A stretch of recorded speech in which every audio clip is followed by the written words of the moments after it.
अभी बिजली विभाग का सबसे बड़ा संकट पैदा कर दिया। ये बीजेपी के लोग कमाल के लोग हैं, जो लॉ एंड ऑर्डर नहीं ठीक कर पा रही है वो बिजली कैसे ठीक करेगी। और जो विपक्षी पार्टी हैं उनको झूठा फंसाने के लिए झूठे केस बनाए जाते हैं। कांग्रेस अपनी भूमिका तय करे, क्योंकि कांग्रेस राष्ट्रीय पार्टी है। मैं सबसे पहले पार्टी के राष्ट्रीय उपाध्यक्ष आदरणीय किरण नंदा जी का बहुत बहुत धन्यवाद और आभार प्रकट करना चाहता हूं कि जो हमें आपने कोलकाता में बुलाने का काम किया। ये नेताजी के साथ बहुत पुराने साथी रहे हैं। नेताजी के साथ कई बड़े महत्वपूर्ण फैसले इन्होंने साथ मिलकर के लिए हैं।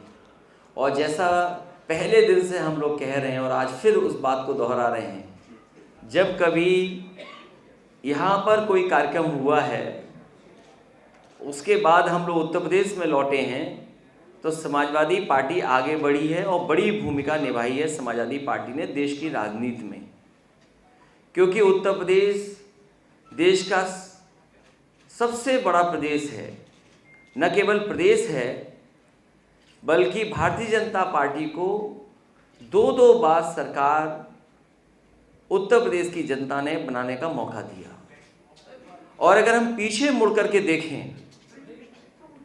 मुड़ करके अगर हम देखें तो आज भारतीय जनता पार्टी को न केवल दिल्ली की सरकार ने जो घोषणा पत्र जारी किया था, मैनिफेस्टो जारी किया था, उसका जवाब देना है, बल्कि उत्तर प्रदेश की सरकार ने 2 बार जनता को बहुत बड़े बड़े वादे किए थे।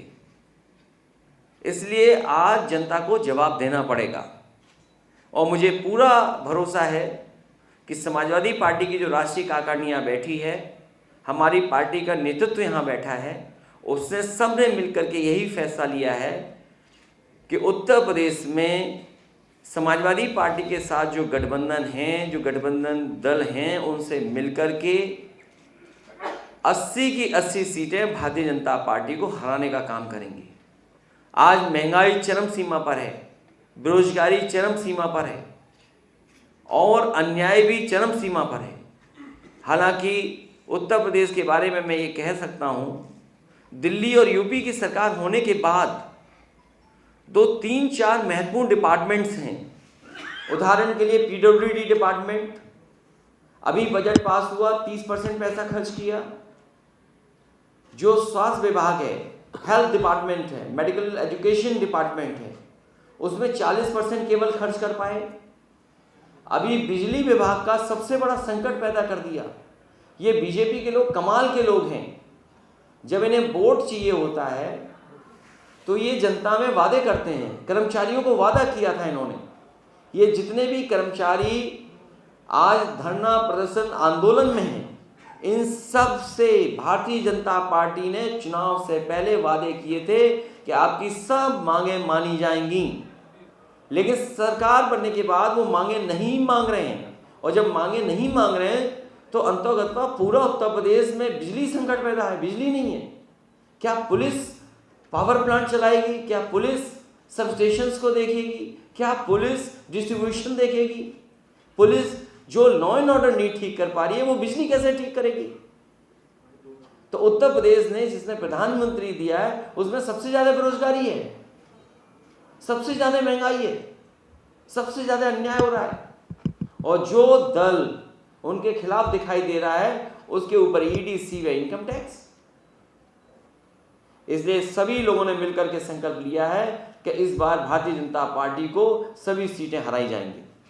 लेकिन भारतीय जनता पार्टी के पास वो वैक्सीन है, और क्योंकि सोशल मीडिया पे वॉशिंग मशीन का बहुत प्रचार हो रहा है कि जो उनके दल में चला जाता है न उसके ऊपर ईडी आती है, न कोई सीबीआई आती है, न कोई इनकम टैक्स आता है।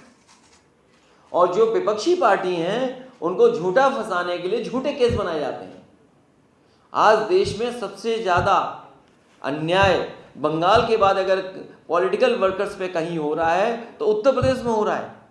अगर यहाँ बीजेपी आरोप लगाती है कि पॉलिटिकल वर्कर्स ऐसा कर रहे हैं, उनके ऊपर झूठे मुकदमे लगा रहे हैं, तो उत्तर प्रदेश में भी इसी तरह हो रहा है। बीजेपी दिल्ली की सरकार से करा रहे हैं। फार्मूला नहीं बताया जाएगा। फार्मूला यही है कि भारतीय जनता पार्टी को हराया जाए। अभी रीजनल पार्टीज और कुछ दल इस प्रयास में हैं कि कोई ना कोई अलायंस, गठबंधन या कोई भी फ्रंट तैयार हो, और इस कोशिश में आदरणीय ममता बनर्जी जी भी काम कर रही हैं। तेलंगाना के मुख्यमंत्री जी वो भी चाहते हैं। बिहार के मुख्यमंत्री रहे हैं, बिहार के मुख्यमंत्री वो भी कोशिश कर रहे हैं। तो इस तरह देश के बहुत सारे रीजनल पार्टी के लीडर्स इस कोशिश में हैं कि कोई ना कोई फ्रंट बने। और जहाँ तक सवाल कांग्रेस का है, कांग्रेस अपनी भूमिका तय करे, क्योंकि कांग्रेस राष्ट्रीय पार्टी है, हम लोग रीजनल पार्टी हैं। तो दिल्ली वाले लोग अपना तय करें कि उनकी भूमिका क्या होगी। भारतीय जनता पार्टी और खासकर उत्तर प्रदेश की सरकार पर सबसे ज़्यादा आरोप लगे हैं फेक इनकाउंटर्स के। और केवल ये आंकड़ा देख रहे हैं आप, वहीं ये आंकड़े भी आप देखें कि सबसे ज़्यादा कस्टोडियल डेथ अगर कहीं आंकड़े बढ़े हैं तो उत्तर प्रदेश में बढ़े हैं। नेशनल ह्यूमन राइट कमीशन ने सबसे ज़्यादा नोटिस अगर किसी सरकार को दिए हैं तो उत्तर प्रदेश की सरकार को दिए हैं। महिला आयोग पे जो जानकारी है तो देश में सबसे ज़्यादा अपराध अगर महिलाओं के ऊपर कहीं बढ़े तो उत्तर प्रदेश में बढ़े हैं। और जितने भी ये फेक इनकाउंटर्स हो रहे हैं, इनकी जब कभी भी जांच आएगी तो बहुत सारे अधिकारी कटघरे में खड़े दिखाई देंगे। 1-2 महीने और हैं, उसके बाद तो चुनाव शुरू हो जाएगा। चुनाव शुरू हो गया है। बीजेपी लाख कोशिश कर ले इस तरह की, जनता ये जानती है कि केवल पॉलिटिकल पार्टीज जो बीजेपी को हरा सकती हैं, उन्हीं के घर पर ईडी, सीबीआई, इनकम टैक्स जारी है। और जिन जिन ने इन एजेंसियों का दुरुपयोग किया है, पूर्व में कांग्रेस ये काम करती थी, आज कांग्रेस के रास्ते पर बीजेपी है। कांग्रेस खत्म हो गई तो बीजेपी भी खत्म हो जाएगी। अभी सबसे बड़ा मुद्दा है कि जाति जनगणना होनी चाहिए। बीजेपी का 2014 का नारा था अच्छे दिन, और फिर बीजेपी के लोग ये नारा दे रहे हैं सबका साथ, सबका विकास और सबका विश्वास और सबका प्रयास। सबका प्रयास तभी शामिल होगा जब जाति जनगणना होगी। और इसके लिए मैं समझता हूं देश के बहुत सारे दल, दक्षिण भारत से लेकर के और एक कोने से दूसरे कोने तक लोग उसके पक्ष में हैं।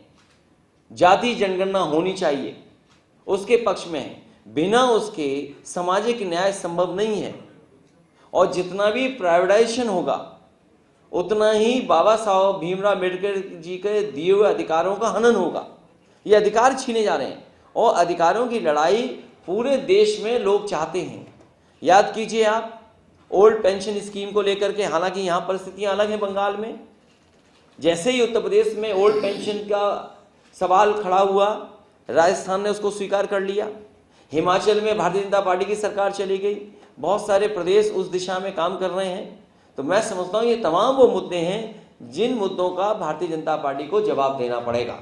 देखिए, अगर आप बीजेपी के हिसाब से देखेंगे तो बीजेपी तो कह रही थी कि सब कुछ जीत लेंगे। वो कहाँ जीते हैं वो लोग।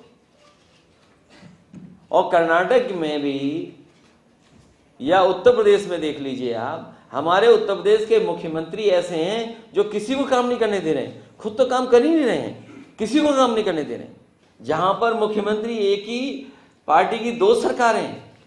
और हमारे पत्रकार साथी ने जो आंकड़ा बताया फेक इनकाउंटर का, कि सरकार दावा कर रही है कि इतने इनकाउंटर्स किए हैं, इसमें सबसे ज्यादा फेक इनकाउंटर्स हैं। और हमारी पुलिस का निशाना आप देखिए, घुटने से ऊपर तो गोली नहीं जाती है।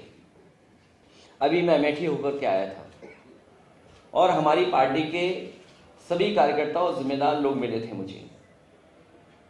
उन्होंने ये कहा कि हम वोट देते हैं कांग्रेस को, लेकिन कांग्रेस हमारी मदद नहीं करती है।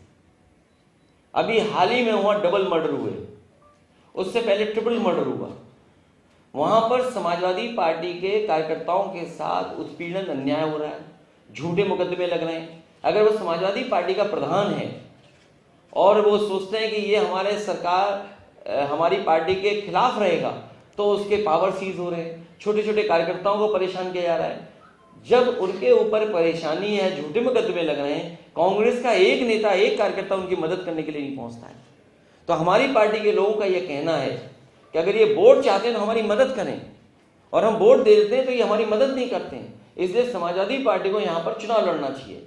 इसलिए जब कभी हमें फैसला लेना होगा तो हम वहाँ के कार्यकर्ता नेताओं को बुला करके बातचीत कर करके फैसला लेंगे। कि दादा ने ये कहा कि ये बहुत शुभ जगह है, जब भी नेताजी और समाजवादी पार्टियाँ आई है, समाजवादी पार्टी आगे बढ़ी है, उसकी भूमिका बढ़ी है। और इस बार तो नवरात्र शुरू होने जा रहे हैं। हालांकि आपके यहाँ दूसरे नवरात्र ज़्यादा खुशी से मनाए जाते हैं, लेकिन हमारे तरफ तो सब नवरात्र मनाए जाते हैं।